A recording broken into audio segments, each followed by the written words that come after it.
ষষ্ঠ নম্বর ক্লাস উপনীত হয়েছি। এই ক্লাসে আমরা আজকে কিছু শিখবো, নতুন কিছু শিখবো। পূর্বের ক্লাসে আমরা অনেক কিছু শিখেছিলাম। স্পোকেন ক্লাস 3, এটা থেকে আমরা অনেক কিছু শিখেছিলাম। আহ এখানে কয়েকটি ছন্দ ছিল, আমরা ছন্দগুলো ভালোভাবে মুখস্থ করেছিলাম, পড়েছিলাম। তো আজকে আমরা উম সামনের গুলো ইনশাল্লাহ শিখবো।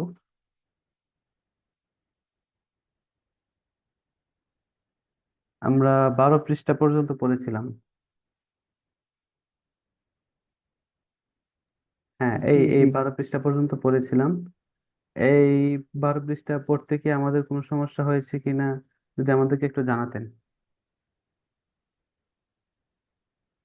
না, এমনি তো পড়তে সমস্যা হয় নাই। আচ্ছা আচ্ছা। তাহলে যদি কয়েকটা ছন্দ বলতেন না দেখে। উই উই দিয়ে তারপরে মডাল ভার্ব একটা ইউজ করলেন, তারপরে যে কোনো একটা ভার্ব নিলেন, এটা দিয়ে যদি একটু করতেন আর কি। মডাল ভার্ব একটা, যে কোনো ভার্ব একটা নাকি? হ্যাঁ হ্যাঁ, যে কোনো একটা ভার্ব। আর মডাল ভার্ব ক্যান, কুড, যে কোনো একটা দিতে পারেন। ক্যান দিয়ে দেন, ক্যান যেহেতু সহজ, সিম্পল, ক্যান দিয়ে তারপরে উই প্রোনাউন দিয়ে, উই প্রোনাউন এবং ক্যান মডাল ভার্ব এবং যে কোনো একটা ভার্ব দিয়ে আপনি একটা ছন্দ টানেন। জি। তো ইটি পড়ছি, ইট দিয়ে বলি তাহলে। জি জি, এই সমস্যা নেই। উই ক্যান ইট, আমি খেতে পারি। উই ক্যান ইট, আমি খেতে পারি। উই উই ক্যান, সরি আমি একটু অন্যমনস্ক হয়ে গেছিলাম। আচ্ছা। উই ক্যান ইট, আমি খেতে পারি। উই ক্যান্ট ইট, আমি খেতে পারি না। ক্যান উই ইট, আমি কি খেতে পারি? ক্যান্ট ইট, আমি কি খেতে পারি না? ক্যান্ট হোয়াট হবে না, ক্যান আই ইট, কান্ট, আমি কি খেতে কান্ট পারি? হবে, can't eat. Sorry ji. What what can I eat, আমি কি খেতে পারি? হোয়াট কান্ট ইট, আমি কি খেতে পারি না। তারপর ইউ, মানে ইউ, তারপর প্রিপজিশন দিয়ে বলবো না কি কি আছে? আরেকটা প্রোনাউন দিয়ে বলেন। উই যেহেতু আমরা শুনলাম। We can eat, you can eat, তুমি খেতে পারো। ইউ কান্ট ইট, তুমি খেতে পারো না। ক্যান উই ইট, তুমি কি খেতে পারো? কান্ট ইউ ইট, তুমি কি খেতে পারো না। হোয়াট ক্যান ইউ ইট, তুমি কি খেতে পারো? হোয়াট কান্ট ইউ ইট, তুমি কি খেতে পারো না। মাশাআল্লাহ, সুন্দর হয়েছে। এখন আমরা পরবর্তী যে অধ্যায় সেটায় চলে যাব। আমরা কি তাহলে সবাই এটা প্র্যাকটিস করেছি? যদি প্র্যাকটিস করে থাকি তাহলে আলহামদুলিল্লাহ। আর প্র্যাকটিস না করে থাকি তাহলে আমরা সামনের দিকে যত যাব আমাদের জড়তা তত বাড়বে। আর যদি প্র্যাকটিস করি তাহলে জি। ইনশাআল্লাহ এই জড়তা কমবে। জি, এই পেজ পর্যন্ত প্রথম। জি জি। জি,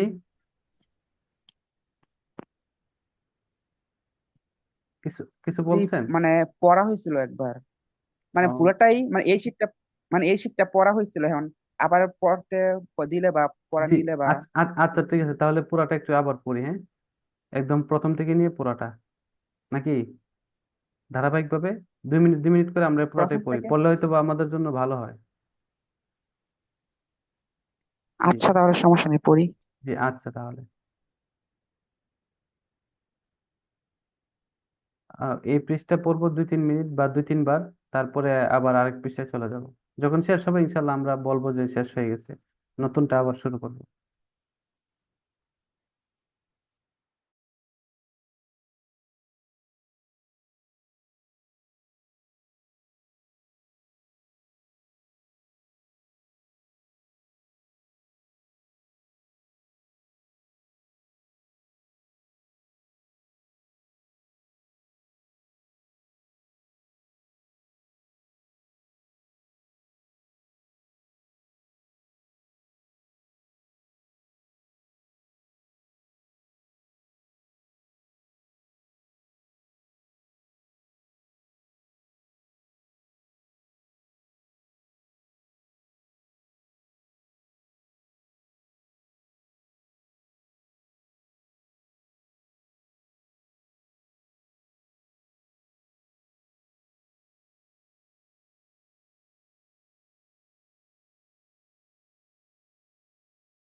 জি, এই পেজটা চেঞ্জ করে দেন।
জি,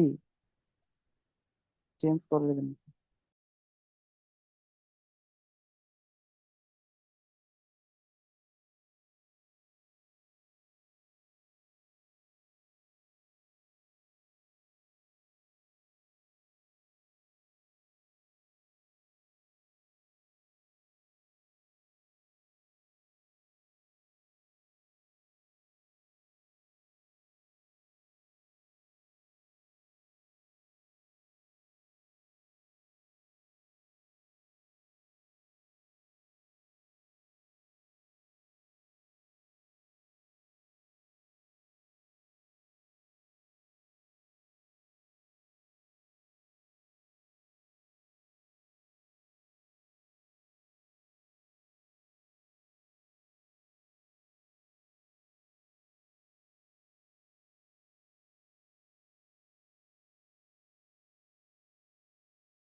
জি জি, এটা চেঞ্জ করে দেন, আমাদের সামনে আরো অনেক পড়া বাকি আছে।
পরবর্তীতে আমরা যারা ক্লাসটি ভিডিও দেখবো, আমি সবাইকে বলছি, সবার উদ্দেশ্যে বলছি, আপনারা যখনই এগুলো পড়বেন ভালোভাবে, মনোযোগ সহকারে একটু ভালোভাবে পড়বেন, ঠিক আছে? যখনই আপনার আহ এগুলাতে পড়তে সমস্যা হবে, তাহলে বুঝে নেবেন যে আপনার প্র্যাকটিস ভালো হয়নি। যখন আপনি আটকে যাবেন, তাহলে বুঝে নেবেন যে এখানে প্র্যাকটিস ভালোভাবে হয়নি। সুতরাং প্র্যাকটিসটা বারবার করবেন, দেখবেন বারবার পড়লে মুখ দিয়ে চলে আসবে। পরবর্তীতে আপনার কথা বলতে খুব সহজ হয়ে যাবে, ঠিক আছে? যারা রেকর্ডটি পরবর্তী শুনবেন বা দেখবেন, তাদের জন্য বলছি।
জি আলহামদুলিল্লাহ, আমরা অনেকক্ষণ পড়েছি, অনেক প্র্যাকটিস করেছি, অনেক পড়েছি। আমি আশাবাদী আমরা যারা পড়েছি এবং রেকর্ড দেখে পরবর্তীতে পড়বো, আমরা অবশ্যই এইসব প্র্যাকটিসে আটকাবো না। আমি প্রথমে তো বলেছিলাম প্রথম আমাদের ওরিয়েন্টেশন ক্লাসে যে এই যে শীটগুলো আমরা প্রোভাইড করছি, এই শীটগুলোর মাঝে যতগুলো রয়েছে সব প্র্যাকটিস। এখানে রুলস খুব কম, আপনি রুলস খুঁজে পাবেন না বললেই চলে। রুলস খুব সামান্য, সামান্য রুলস থেকে প্র্যাকটিস আমরা বেশি রেখেছি, যেহেতু আমরা এটা স্পোকেন। সুতরাং স্পোকেনের ক্ষেত্রে প্র্যাকটিসে যখন আমাদের মুখে চলে আসবে প্র্যাকটিস ওয়ার্ড গুলো, তখন আমাদের স্পিকিংটা খুব ফ্লুয়েন্টলি চলে আসবে। বুঝতে পেরেছি আশা করি। তারপরে আমরা দেখি, আমরা আজকে নতুন কিছু পড়তে যাচ্ছি। এখানে দেখেন লেখা রয়েছে ওয়ান, রেড কালারের লেখা রয়েছে ওয়ান। ঠিক আছে, ওয়ান, এই ওয়ান, ওয়ান, এই প্রত্যেকটি ক্ষেত্রে ওয়ান্স লেখা রয়েছে। ওয়ান্স মানে হচ্ছে আমি কোনো এক সময় পারতাম, অর্থাৎ কোনো এক সময়, অতীতের, ভবিষ্যতের, বা যে কোনো একটা। আমরা যখন বেসিক্যালি আহ যখন কোনো গল্প বলতে চাই ইংলিশে বা বাংলাতে, তো আমরা যখন কোনো গল্প বলি তখন আমরা বলে থাকি যে এক সময় আমি ঘুমাইতে পারতাম। এরকম আমরা কিন্তু অনেক সময় বলি। তো এই এক সময় গল্প বলার ক্ষেত্রে ইংলিশে ঠিক অনুরূপভাবে ওয়ান্স ইউজ হয়। যেমন এখানে রয়েছে ওয়ান, এক সময়। I couldn't recite the holy Quran, আমি পবিত্র কোরআন তেলাওয়াত করতে পারতাম না। একটা সময় ছিল যখন আমি কোরআন তেলাওয়াত রিসাইটেশন করতে পারতাম না। ঠিক আছে, তেলাওয়াত করতে পারতাম না। এই যে না পারাটা, আই কুডেন্ট, আমি পারতাম না অতীতের। তো যদি ক্যান হতো তাহলে আমি once I can't recite the holy Quran, এক সময় আমি কোরআন তেলাওয়াত করতে পারি না। এই বাক্যটা বললে, ওয়ান্স বললে এটা মিলে না। ঠিক আছে, এক সময় মানে অতীত কিছু বোঝায়। সুতরাং এখানে ওয়ান্স দিয়ে আমরা কুডেন্ট এর সাথে ইউজ করব সব সময়। তারপরে but now I can recite the holy Quran, কিন্তু বর্তমানে আমি এখন কোরআন তেলাওয়াত করতে পারি। Once I couldn't cook vegetable, এক সময় আমি সবজি রান্না করতে পারতাম না। But now I can cook vegetable, কিন্তু এখন আমি সবজি রান্না করতে পারি। Once I couldn't read English book, but now I can read English book, আমি একটা সময় ছিল আমি ইংলিশ বই পড়তে পারতাম না, কিন্তু এখন আমি ইংলিশ বই পড়তে পারি। Once I couldn't speak English, একটা সময়, এক সময় ছিল যখন আমি ইংলিশে কথা বলতে পারতাম না। But now I can speak English, আমি এখন ইংলিশে কথা বলতে পারছি। Once I could drive the bus, এক সময় আমি বাস চালাতে পারতাম। But now I can't drive the bus, কিন্তু বর্তমানে আমি বাস ড্রাইভিং করতে পারি না। Once I could write Arabic, এক সময় আমি আরবি লিখতে পারতাম। But now I can't write Arabic, আমি এখন আরবি লিখতে পারি না। Once I could speak Arabic, এক সময় আমি আরবিতে কথা বলতে পারতাম। But now I can't speak in Arabic, এখন কিন্তু এখন আমি আরবি কথা বলতে পারি না। Once I could recite poem, আমি এক সময় কবিতা আবৃত্তি করতে পারতাম। But now I can't recite poem, কিন্তু বর্তমানে আমি এখন কবিতা আবৃত্তি করতে পারি না। ঠিক আছে, এই যে ওয়ান্স এর যে ব্যবহারটা, এটা আমরা এখানে ব্যবহার করেছি, অনেকগুলো ব্যবহার করেছি। আশা করি ওয়ান্স হবে কুড এর সাথে। ঠিক আছে, যদি কোনো অতীতকালের কোনো সক্ষমতা ছিল বা না ছিল, সবকিছুর ক্ষেত্রে আমরা অতীতকাল যখন হবে তখন ওয়ান্সটা ইউজ করব। কখনোই ওয়ান্সটা ক্যান এর সাথে ইউজ করা যাবে না। ওয়ান্সের সাথে যখন আমরা ক্যান ইউজ করব তখন অর্থ অন্য দিকে চলে যাবে, সেটা অর্থ মিলবে না। তারপরে দেখি পরবর্তী যে আমাদের পড়াটা, এটা দেখি। এটা দেখি আমরা নতুন 5 ধরনের বাক্যের তৃতীয় ধরনের বাক্যগুলো এখন আমরা শিখব। আমরা বলেছিলাম প্রথমে এই শীটের যে অনেক আগেই যে 5 ধরনের বাক্য নতুন করে আমরা শিখব। এর মধ্যে আমরা 2 ধরনের বাক্যগুলো আমরা পড়ে ফেলেছি, অর্থাৎ ক্যান কুড দিয়ে যে মডাল ভার্ব ক্যান কুড, এগুলো আমরা পড়ে ফেলেছি। এখন আমরা শুড দিয়ে পড়বো। ঠিক আছে, যেমন আই উইল ইট, আমি খাবো, এটাকে পরিবর্তন করে আই শুড ইট, আমার খাওয়া উচিত। এই যে should, can could, may might, should, এই যে বিষয়গুলো রয়েছে এগুলো দিয়ে আমরা মডাল ভার্ব দিয়ে আমরা এই বাক্যগুলো তৈরি করেছি। এখন শুড দিয়ে আমরা পড়বো। ঠিক আছে, উইলের জায়গাতে হবে শুড এবং ওন্ট এর জায়গাতে হবে শুডেন্ট। এখানে লেখা রয়েছে দেখো, দেখেন আপনারা গঠন প্রণালীর মাঝে লেখা লেখা রয়েছে উইলের স্থানে শুড বসবে, ওন্টের স্থানে শুডেন্ট বসবে। ঠিক আছে? তাহলে যেমন আই উইল ইট, আমি ভাত খাবো বা আমি খাবো। I will it the rice যদি হতো তাহলে আমি ভাত খাবো।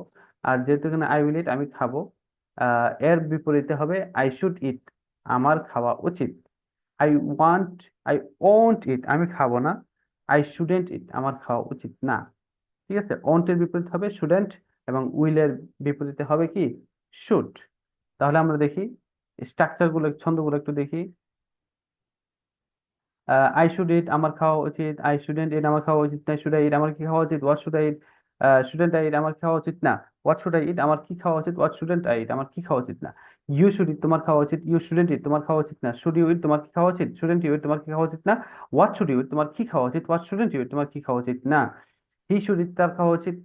হি শুডেন্ট ইট, তার খাওয়া উচিত না।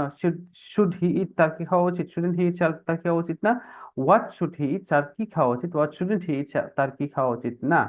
এই যে বিষয়গুলো রয়েছে এগুলো আমরা পড়বো। এইগুলা ছন্দগুলো পড়বো, আমাদের মুখে নিয়ে আসবো ইনশাল্লাহ। ঠিক সেম হুবহু যেগুলো আমরা পড়েছি ক্যান এবং কুডের মাঝে, এগুলো আহ, শুধু কুডের পরিবর্তে এখন হয়ে যাবে কি? শুড। ঠিক আছে? সবগুলো হয়ে যাবে শুড, আর সবগুলো ঠিক থাকবে। এখানেও আমরা দেখতে পাচ্ছি, এই যে এখানে হোয়াট শুড ইউ ইট, তোমার কি খাওয়া উচিত, এই যে দেখা। আমরা একটু আগে পড়েছিলাম হোয়াট কুড ইউ ইট, তুমি কি খেতে পারতে। আর এখানে হয়েছে হোয়াট শুড ইউ ইট, তুমি কি, তোমার কি খাওয়া উচিত। এই যে পরিবর্তন। ঠিক আছে? শুড এবং কুড। তারপরে চতুর্থ নম্বর বাক্য আমরা পড়বো না আজকে, আমরা তৃতীয় নম্বর বাক্য পড়াটা পড়বো। পরবর্তী দিন আমরা চতুর্থ নম্বর বাক্যটা পড়বো। চতুর্থ নম্বর বাক্য পড়েই আমরা হোমওয়ার্ক দিয়ে দিব। ঠিক আছে? আমরা চতুর্থ নম্বর বাক্যটা পরবর্তীতে বলবো। তাহলে মডাল অক্সিলারি হচ্ছে শুড, আমরা শুড দিয়ে ইনশাল্লাহ আগামীকালকে পুরো ক্লাস এই শুটটা দিয়ে হবে। তারপর আমরা ক্যান, কুড, শুড এই তিনটা দিয়ে একটু প্র্যাকটিস করব। প্র্যাকটিস করলে ইনশাল্লাহ আমাদের যত ঝামেলা আছে এই মডেল ভার্বের মোটামুটি ক্লিয়ার হয়ে যাবে। বাকি যে দুইটা রয়েছে এগুলো আমরা ইনশাল্লাহ সামনের ক্লাসে পড়বো। আজকে কোনো আর কোনো প্রশ্ন রয়েছে? জি, আমার একটা প্রশ্ন